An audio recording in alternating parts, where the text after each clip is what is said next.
and welcome to The Sound Spirit. I am Kate Faust, and today I want to talk a little bit about our upcoming classes this month called Connecting with Spirit.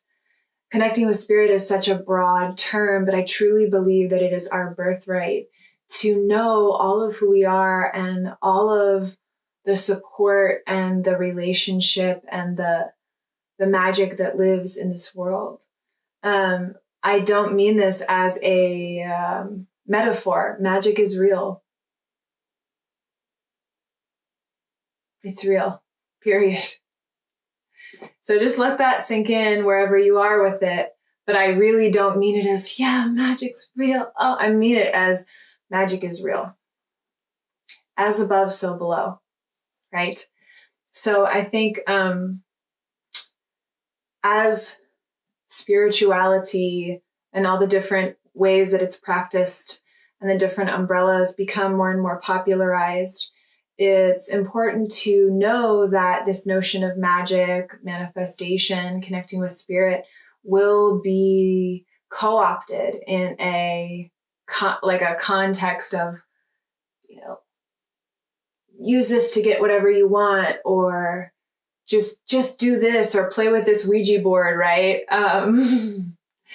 And, or even just the history of fairy tales and folk tales as a way to make these very real powers and forces and presences in the universe trivial and something that we would then associate with the imaginary.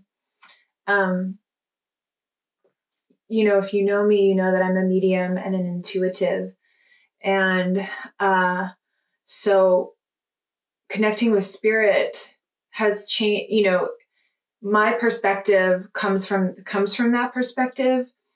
And it also comes from the, Celtic shamanic perspective that, especially when it comes to the earth, that all things are alive, have consciousness, and science can also confirm that consciousness, there's a consciousness in plants, there's a consciousness in, animals, but at the same time, there's a consciousness in bacteria and viruses. At the same time, while that's kind of cool that science proves that, I actually don't have an interest in what science can prove.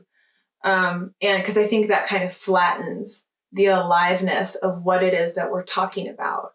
So I'm going to really quick, if you're new to the concept of connecting with spirit, so, or if you connect with spirit, but maybe, you're curious about just different ways of doing it or understanding it, I want to give you this reference point and kind of just propose this question to you. If you're part of the Sound Spirit community, this would be a great way to prepare for class. If you haven't, joined our community, please check out the links below. But, you might want to settle into a place where you just feel comfortable. And so for me personally, the feeling when I connect to spirit or spirit connects to me, for me, it's very physical. I'm starting to feel it right now, actually, as we're speaking. So I feel like they're wanting me to share this. When I say they, I'm talking about the beings that walk with me. So when I connect to spirit, it's sort of, for me, it's a sensation similar to how you feel right when you're about to get the chills. When someone's near you and they're about to touch someone's standing behind you, or they're about to touch the back of your neck, or, someone's hand is sort of, hovering over your skin. What happens is this, like the skin and the sensation of the body reaches back out into this liminal space, this in between, where it's not quite you, not quite me, where our presences are bridging and contacting one another. But it's not the same as this full physical touch. It's an extension. And so when I looked back, when my psychic gifts opened up, the words that opened me up were, "You will not be killed in this lifetime for your gifts and abilities." right? It's safe for you to be in your power. I'm saying that to anyone that needs to hear it, because many of us have in our bloodlines ancestrally or, multidimensionally, we've incarnated and we have carried some witch wounds, some wounding around where we've been targeted or harmed for the gifts that we have that are our birthright. So I used to get this feeling though, when I was a kid in church, I went to Catholic school and we'd have mass every week and I would kneel in the pews and I just had this heart full of Jesus and I just loved and I felt this love back. And I have random moments I can recall throughout my adolescence and into high school where I'd be taking a shower and that's where kind of I would think about my day. And I just feel so sad about something. Or I remember when I was really being bullied and I was 12 years old, I remember taking a shower and I got that feeling all over my body. And I felt like my angels were with me, even though I didn't really know what that was. And I remember I finally decided that day, I don't think there's something wrong with me. I think there's something wrong with them. And it's not my business to worry about it anymore. And that's when the bullying didn't bother me anymore. And that's when I made a plan to get out of that environment, right? So I know that I've had this feeling before. When I get readings from people and they're really spot on, I know I can feel them accessing my field and I can feel me opening up to them, So that's the feeling. And for me, it's coming out of my skin. It's when somebody's about to touch you, it's the sensation of your body opens up to that in anticipation. And there's this invisible union between these two energies.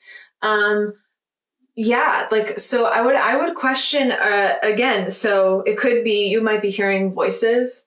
And again, this is a fine line, between are they voices that are pleasant and supportive or are they destructive voices? And is this an issue of psychosis or is this an issue of talking to spirit? That is a real thing to consider. The difference is, are you fully grounded? The difference between a person with a mental illness that's causing them to have hallucinations of, horrible things. I won't say that that's not spiritual, but I'm not the authority on that. So I, take what I'm saying or leave it. But I would say the difference between someone like me and someone like that would be, I think that we're both actually communicating with spirit, in my personal opinion. So this, could sound controversial and please take it or leave it. I'm not making any absolute statements about mental illness. It's not my interest to do that. But my idea is, in my experience of channeling and mediumship, is I think the difference is that, there's a certain boundary and filtration system, and that the beings that I'm communicating with may be of a higher vibration, right? Because they're not, torturing me. They're not making me feel scared.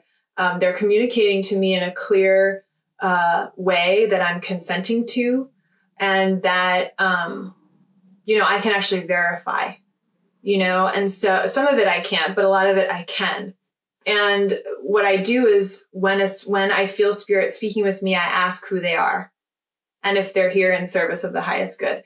Because again, not all spirits operate on the high vibration level.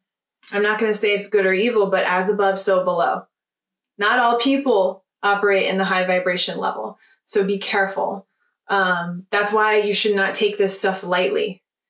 So we're going to treat it with a lot of respect while also having fun, because connecting with spirit is so beautiful and it can become this part of your life that it doesn't have to be this big fantastical thing. It could just be yeah, this is miraculous. And at the same time, this is who I am. This is how it's always worked, So I hope that this perspective is supportive for you, and that maybe what I described might help you look back through your experiences and be like, oh, maybe that was what that was. Those things where you're like, that can't be. Am I crazy? No, you ain't. You're human, divinely human. So thank you. Remember to like and subscribe, and remember to please, if you're interested in coming to class, click the links, check out membership with the Sound Spirit community because it's really lovely. Thank you.